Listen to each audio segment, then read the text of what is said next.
and she made a very robust statement. She said that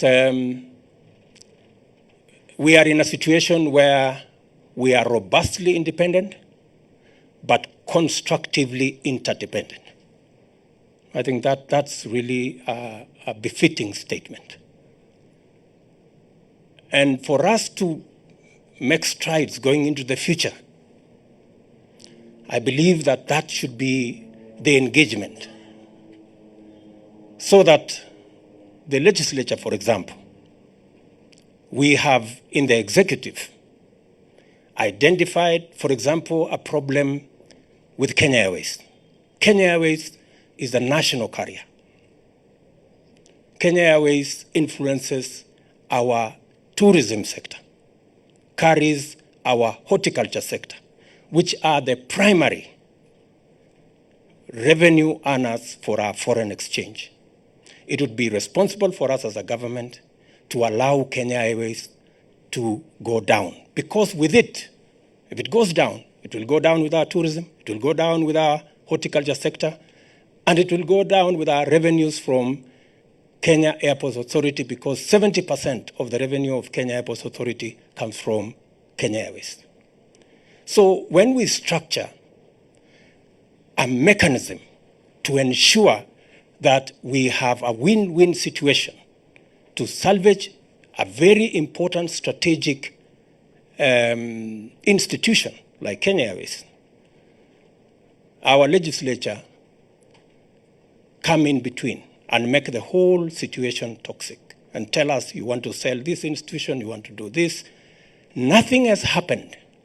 The cabinet has just approved for a transaction to be put together so that we can find a befitting mechanism that will make sure that Kenya Airways survives, continues to help us with our tourism, continues to help us with our horticulture, and ensure that this national asset is made viable.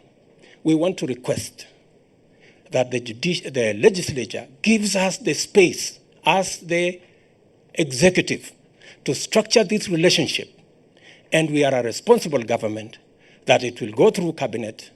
Eventually, when a decision is made, we will take it to the National Assembly and the Senate for their approval so that we are all on board. But it is unfair, even before we start, all manner of allegations are flying around. We must be robustly independent, but constructively interdependent, in the words of the registrar. And lastly, because this is a good occasion to say some of these things,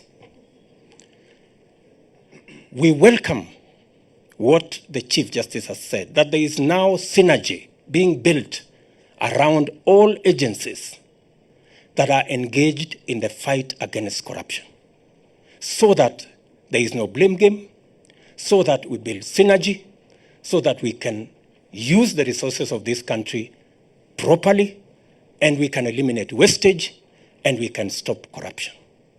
That is as it should be. We want to ask, and the Chief Justice has said, every Kenyan must play their part. Every sector must play their part. So that in the fight against corruption, we must prosecute that fight on the basis of facts. You've heard, for example, that the government has lost 21 billion in Kimwarer and Aror Dam, which is a flat lie. The money in question is about 7 billion. And for every coin that has been paid, we have a bank guarantee. No money will be lost, because we are a responsible government. We have engaged every arm of government to make sure that public resources are safe, and therefore the correct information must be used as we target the fight against corruption, so that we can nail the true culprits. Sometimes when we say 9 billion has been lost, and then when it goes to court, it is 100 million. The public is asking, what happened to 8.1 billion? So So we shoot ourselves in the foot. So as has been said, our commitment as the executive, as the legislature, and as the judiciary, and as has been said ably by the Chief Justice, there is now a mechanism and a synergy around what we must do so that we can deliver for the people of Kenya. We must proceed on that basis and on the basis of factual information so that we can do justice to our country and we can do justice to the use of public resources in the right manner. I thought I should say this so that the narrative that is being built, that everything government is doing is corrupt, we must be sincere and we must be honest about what is going on so that we don't criminalize or we don't bastardize or we don't create propaganda around every government initiative that is going on. Ladies and gentlemen, I have said more than I should because I was here on the invitation of His Excellency the President, but I hope next time, Chief Justice, I will get my own invitation. Thank you very much.